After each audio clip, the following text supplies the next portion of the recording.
Chapter 8 Mayor. The Rivera started going to the same mass as us, and afterward, my mom usually invited them over for lunch at our house. They protested at first. No, it's too much. We don't want to impose.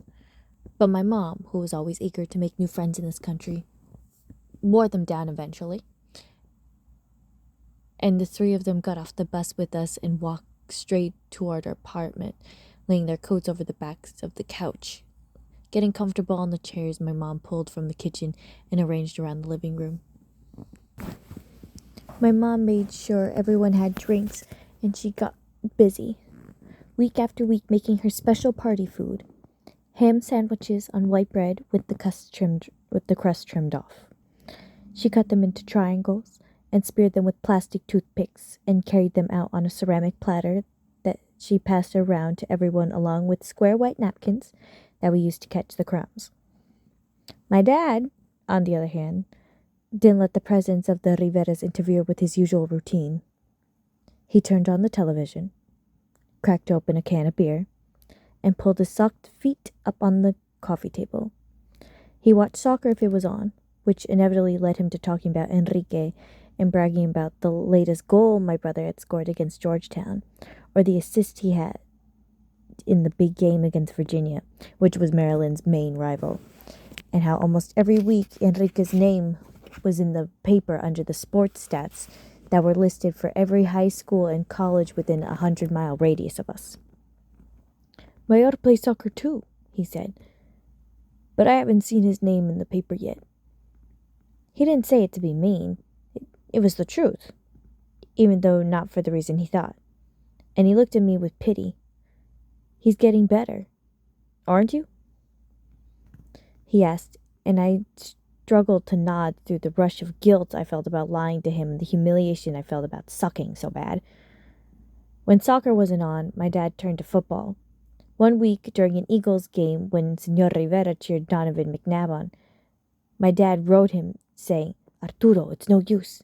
I've been watching this game since I got to this country, and yes, the Eagles are a bird, but let me tell you, they no can fly." He said the last part in English to be funny, and even though I'm not sure Senor Rivera understood him, he was nice enough to laugh. In the beginning, I ate the crustless sandwiches and opened a can of Coke, then excused myself to my bedroom to do homework or listen to my iPod. My mom would track me down sometimes and give me a disapproving look and try to convince me that it'd be nice if I came out and talked to Maribel because she and I were basically the same age, and because she was new here, so she would probably appreciate me talking to her. "Don't you think that would be nice?" my mom asked.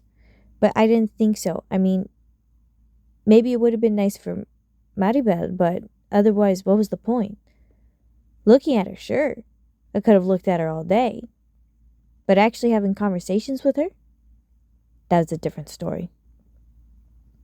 Then one week I was walking home from my bus stop in the rain when from behind someone said, "Where are you going?" I turned around and I saw Garrett Miller grinning at me, his skateboard under his arm. "Home," I said. "Back to Mexico?"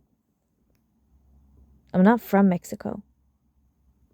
"My dad says all you people are from Mexico." When I didn't respond, Garrett said, "What are you looking at?" Garrett didn't have a single friend that I knew of. His older brother had gone to Iraq with the Air Force and had come back in a body bag. The rumor at school was that Garrett's mom had a breakdown after that. She just couldn't handle it, so she split and hadn't been back since. Supposedly, Garrett's dad started drinking so much that he lost his job. They must have been living off benefits from the military or something.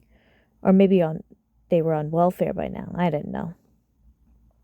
I started walking away. I could hear Garrett trailing me. The shuffle of his sneakers on the pavement.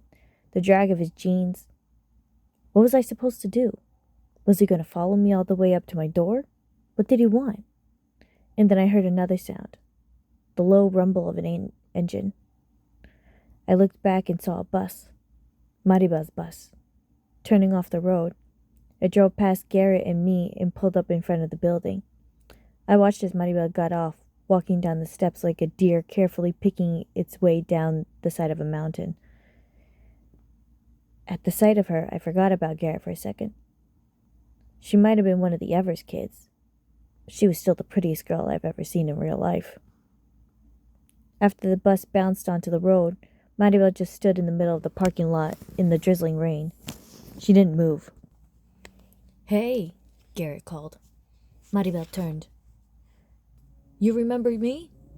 I saw you a few weeks ago at the gas station." Maribel stared at him. "What's your name?" Garrett asked. When she didn't answer, he said, "What's the matter? You don't speak English? No Inglés?" She shook her head. I watched as Garrett took a step back and surveyed Maribel from head to toe, nodding in appreciation. She didn't squirm, didn't shift, just stood there letting herself be ogled. "Take off your sunglasses so I can see your eyes," Garrett said. But instead of waiting for her to do it, he pulled her sunglasses off of her face himself. When Maribel reached for them, Garrett held them up in the air where she couldn't get them. Reflexively, Maribel put her hand over her eyes. "What?" Garrett said. "Something wrong with your eyes?" He pried her hand away and held on to it. I cringed. He snaked his head closer to study her face, and then pulled back, looking confused. "Something wrong with you?" he said, dropping her hand like he'd just been burned. Then he whistled as if he put it together. "That's why you were on that bus, isn't it? You're some kind of retard. Hey, how do you say retard in Spanish? Hey!" Garrett said, waving his arm in front of her blank face. "I'm talking to you. Can't you hear?" I took a step, then stopped. What did I think I was going to do? Garrett twirled her sunglasses around. "You need these back?" When Maribel reached for them, Garrett tossed the sunglasses up in a high arc over her head and let them land on the wet pavement.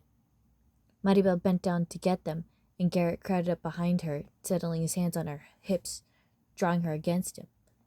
"Hey!" I yelled. Garrett whipped his head around like he'd forgotten I was there. "Leave her alone," I said. "Fuck you. She hasn't done anything to you."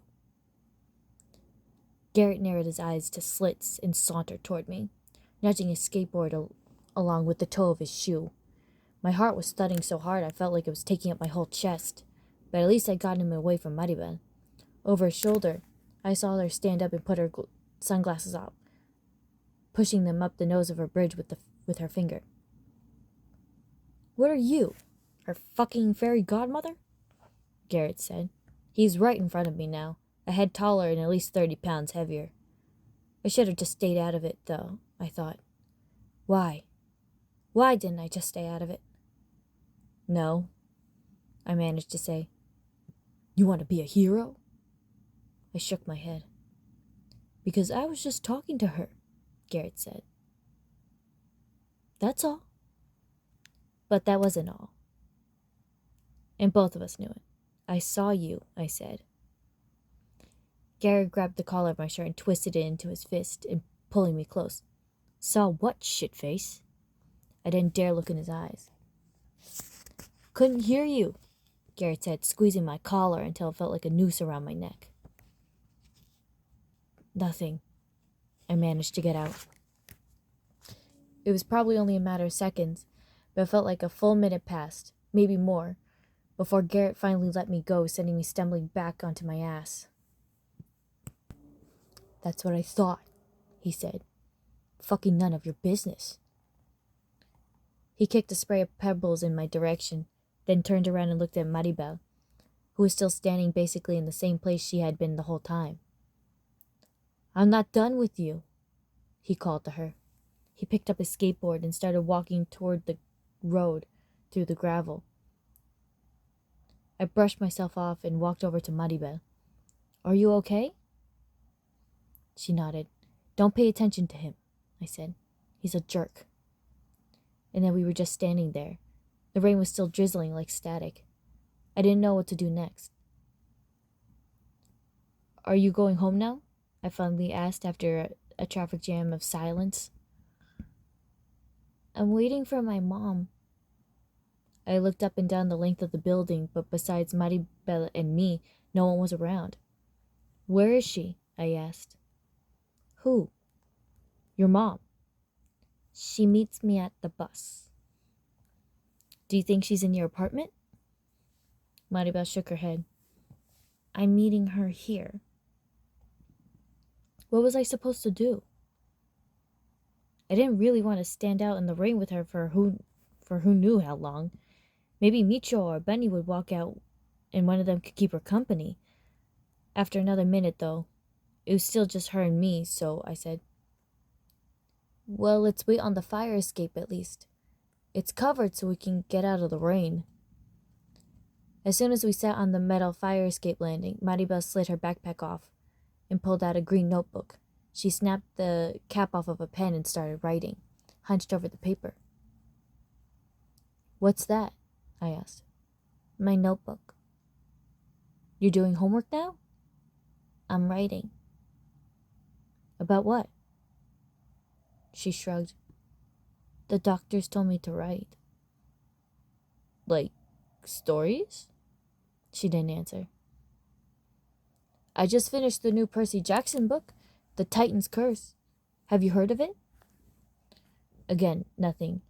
I couldn't even tell if she was listening to me, but for some reason, now I wanted her to. I wanted her to pay attention to me.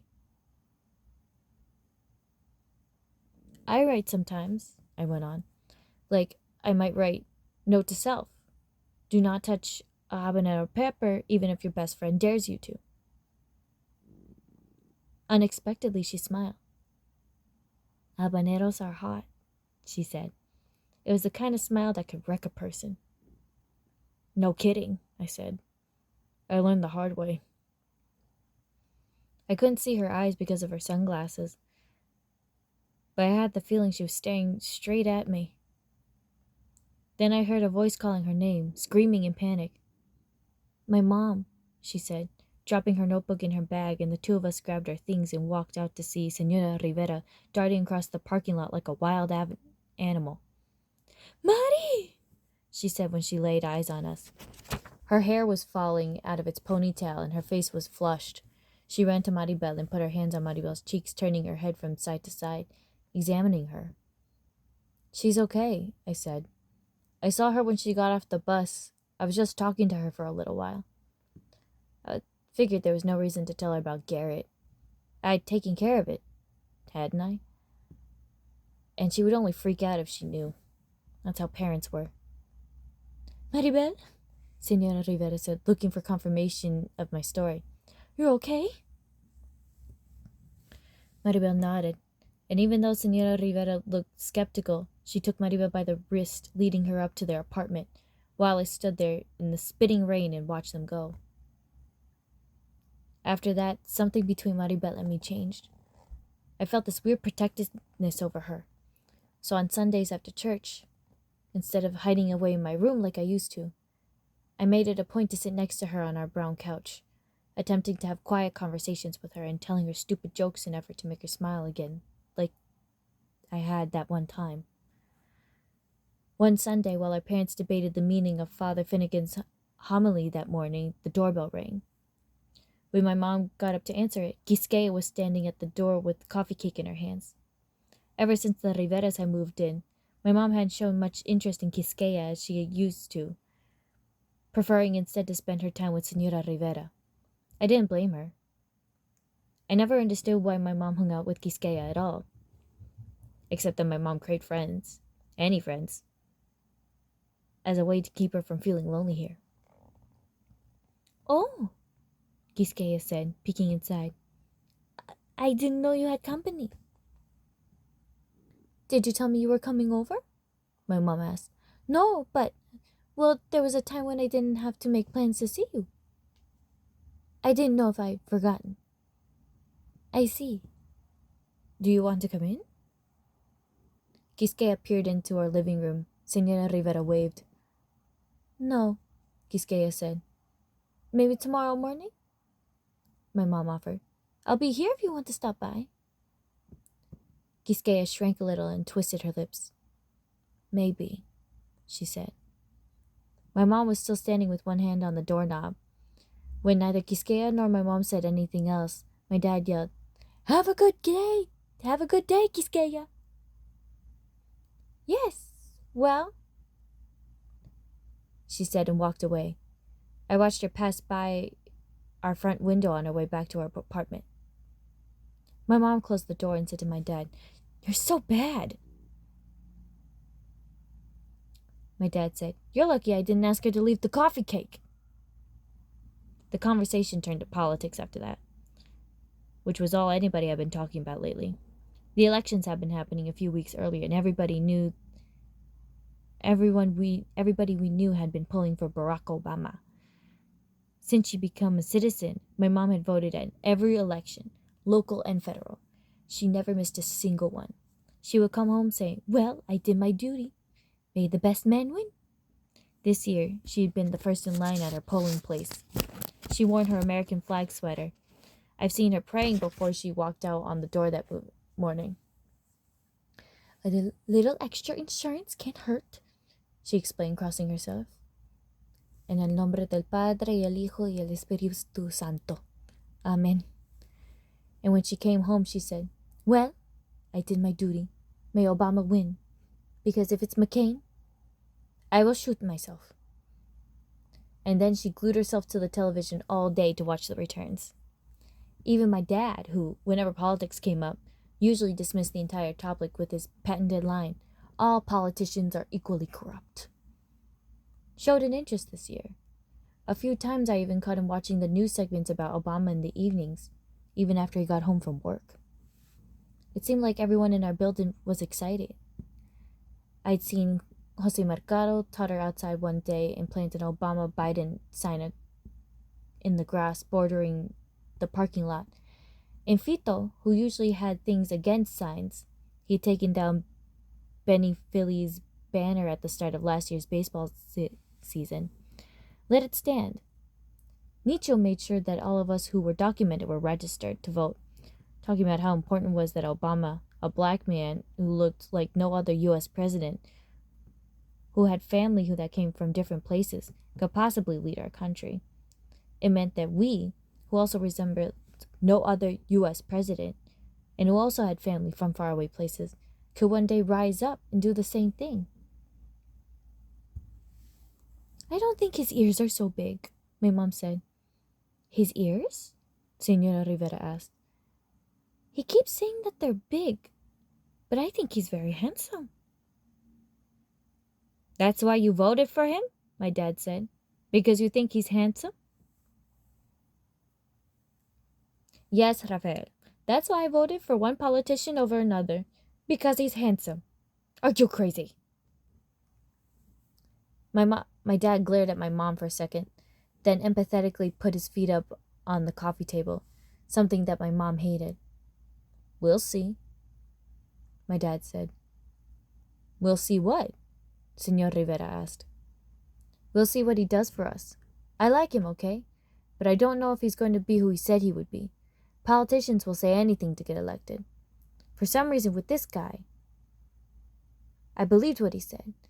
I believed he believed what he said. But we'll see. The first thing he needs to do is to get the economy out of the sewer. No one comes to the diner anymore. No one has money to eat out.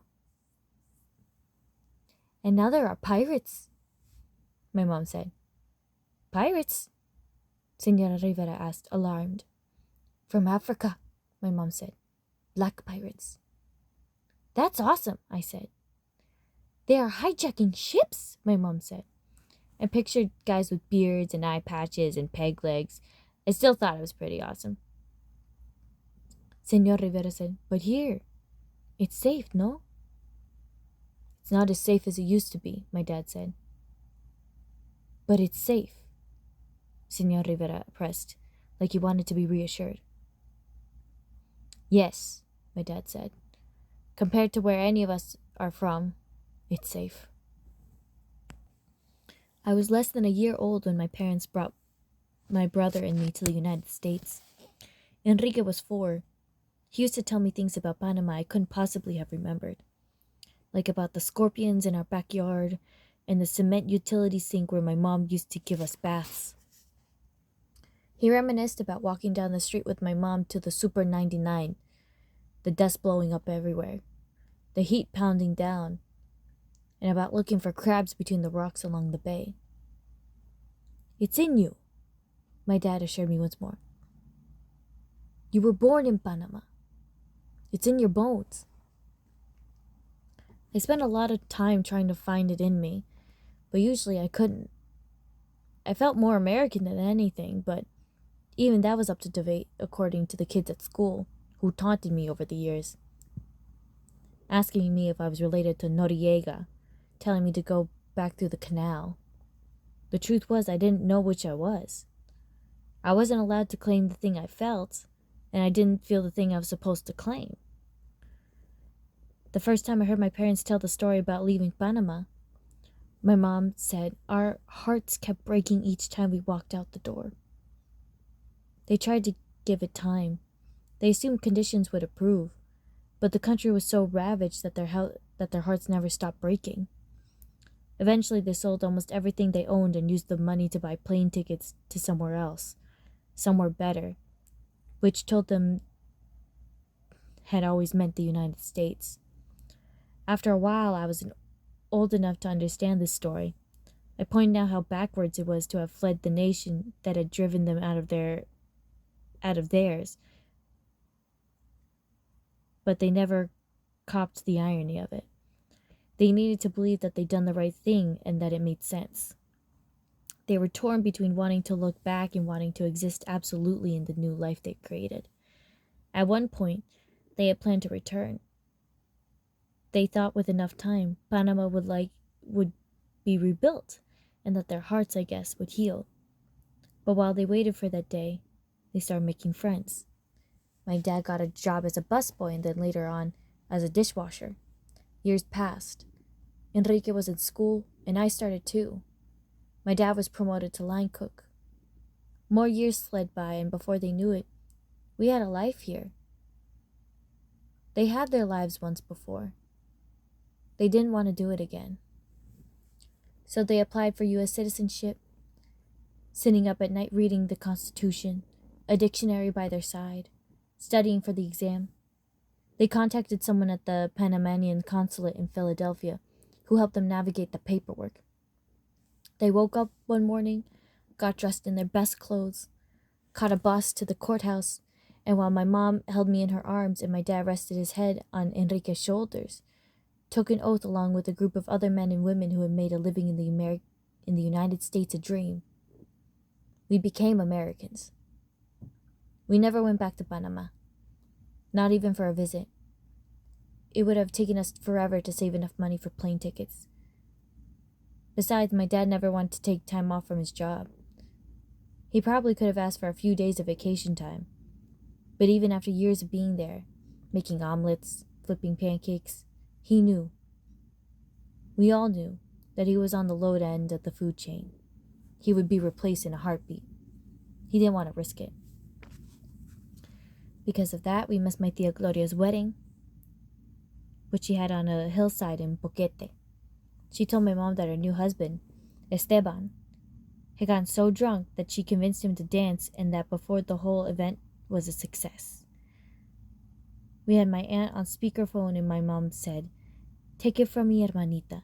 They dance at the wedding and then they never do it again." My dad had said, "That's what you think?"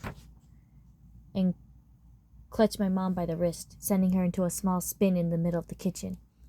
She squealed with delight while he swayed with her for a few beats, and they broke out into some goofy merengue moves, kicking up his leg at the end and shouting, "Ole!" My aunt started yelling through the phone, "Are you still there? Celia? Rafael?" And my parents laughed until my mom dabbed the corners of her eyes with the back of her hand. I've never seen them so happy with each other, even though it was just for a few seconds. We almost went back for my dad's high school reunion, which my dad somehow got into his head that he didn't want to miss. The reunion was on Friday, so maybe, he told us, He could fix his work schedule so that he was off on Friday. We could fly there, go to the Union, and then fly back Saturday night. He was usually off on Sundays, but if he took off Friday instead, he'd have to be back to work on Sunday and make up for it. So one night would be the longest we could stay, but one night would be enough, he had decided. It looked like we were going to try. My mom was as excited about the trip as I didn't know what. She went to Sears to buy a new dress and had a giddy phone conversations with my aunt about seeing each other again and what they would be able to pack into our 18 hours on the ground. She started laying out her clothes weeks in advance, even though my dad kept telling her that she only needed 2 outfits, one to go and one to come home. "And why the hell do you have 10 pairs of shoes here?" he asked, pointing to the sandals and leather heels my mom had lined up along the baseboard in the bedroom. 10? My mom scoffed. "I don't even own 10 pairs of shoes." My father counted them. "Fine, 7. That's still 6 too many." He told her that he intended to take only a duffel bag of our things because that would make it easier to get through the customs. My mom said, "I'll check my own bag then." My dad kicked the row of shoes my mom had lined up and sent them flying into the wall. He walked right up to my mom, held his index finger in front of her face. "1 bag, Celia. 1. For all 4 of us.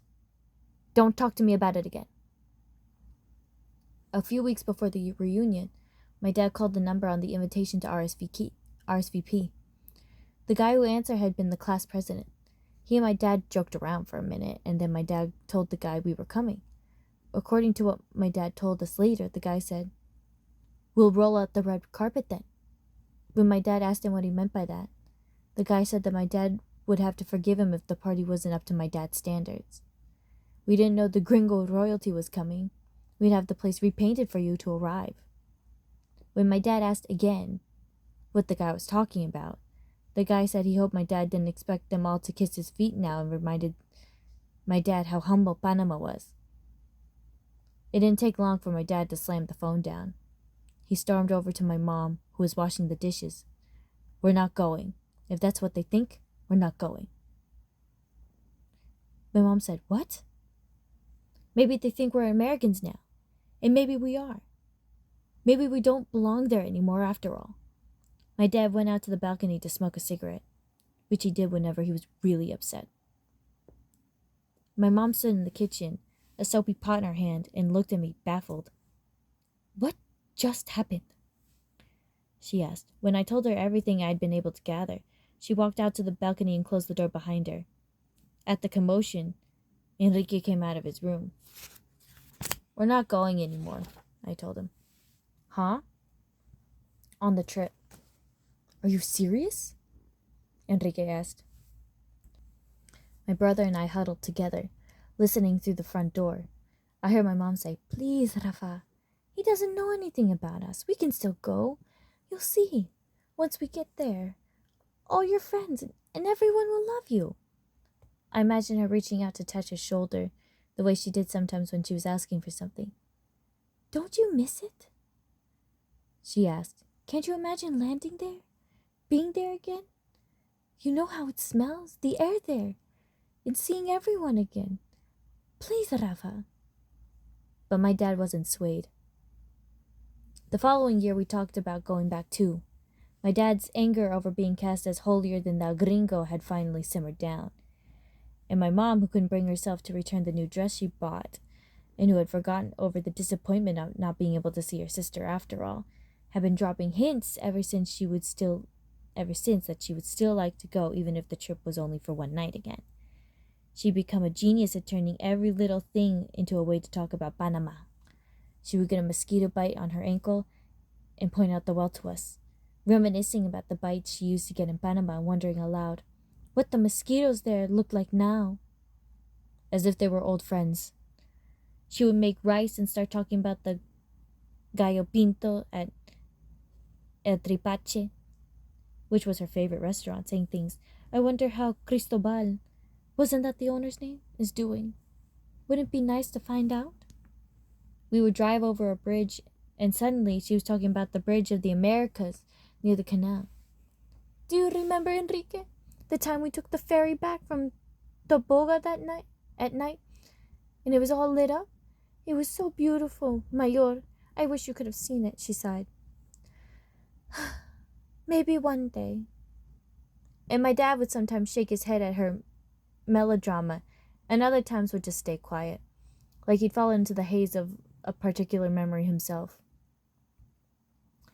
My mother's birthday was on September 22nd, so my dad finally gave in and made plans for us to go to Panama.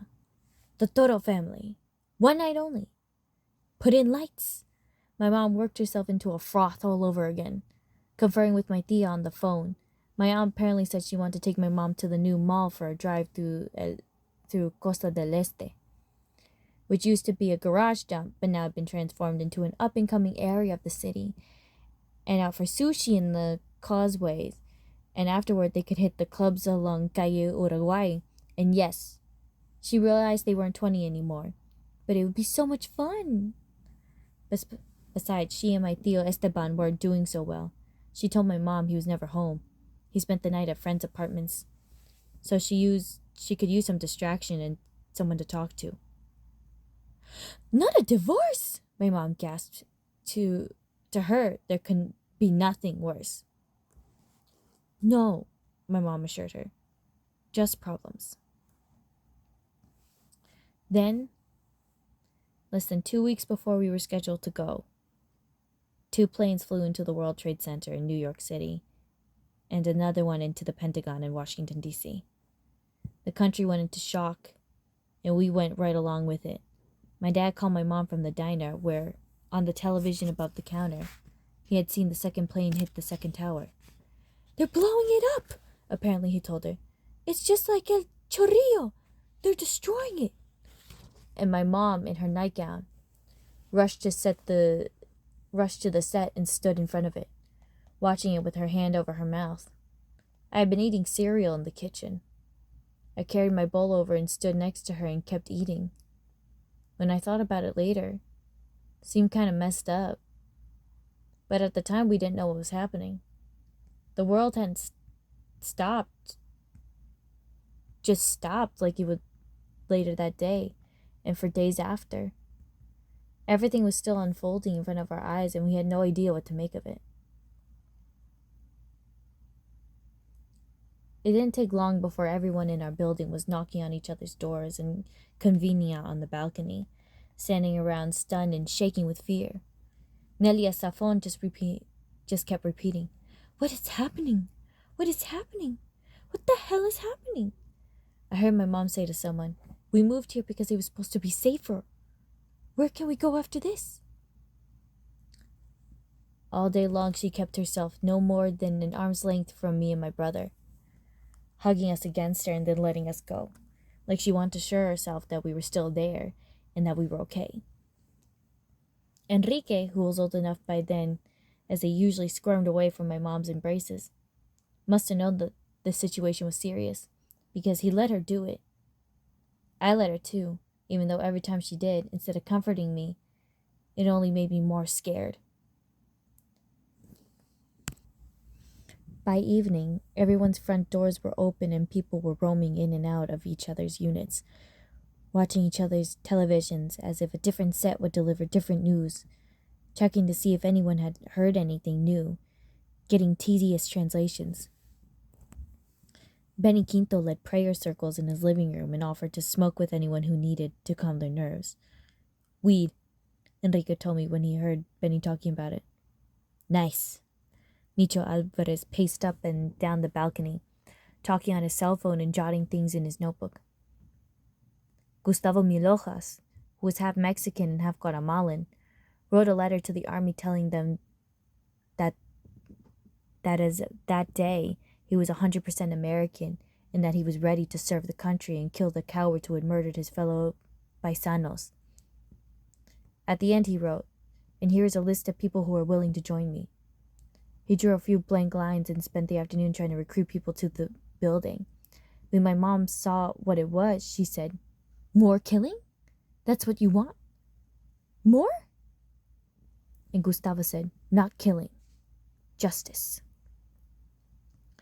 That year around the holidays, we were all miserable. Holidays were always bad. My mom in particular got homesick sometimes, like it was a genuine illness. But that Christmas was the worst. We were depressed and on edge, still shaken up about September 11th, and then re-shaken up when someone tried to blow up another plane by hiding a bomb in his shoes 2 days before Christmas Eve. My aunt called, which cheered up my mom for a while, but once that wore off, she was more down than ever, shuffling around the house in her slippers, no makeup. Her hair was a disaster. She carried tissues in the pockets of her bathrobe and made a big show of dabbing her nose with them every so often. Eventually, my dad came up with the idea. "You want Panama?" he said. "A beach is the closest thing you're going to get." He hustled us out the door and down the street, where we took a chain of buses for an hour and a half to the Cape Penoplin in southern Delaware. It was snowing when we arrived. Enrique kept complaining that the snow was going to mess up his beloved Adidas sneakers. And everything was so colorless and barren that it looked like the moon. I had to hand it to my dad, though. With the water and the sand, my mom said it almost was like a little piece of Panama. The waves roared in toward us and then silently pulled back again, slipping over the shore. Even with the falling snow, the air had a sting of salt water, and we crunched broken seashells under our shoes. One beach isn't every beach, and our home isn't every home, but I think we all sensed, standing there, just how far we were from where we had come, in ways both good and bad. "It's beautiful," my mom said, staring out at the ocean.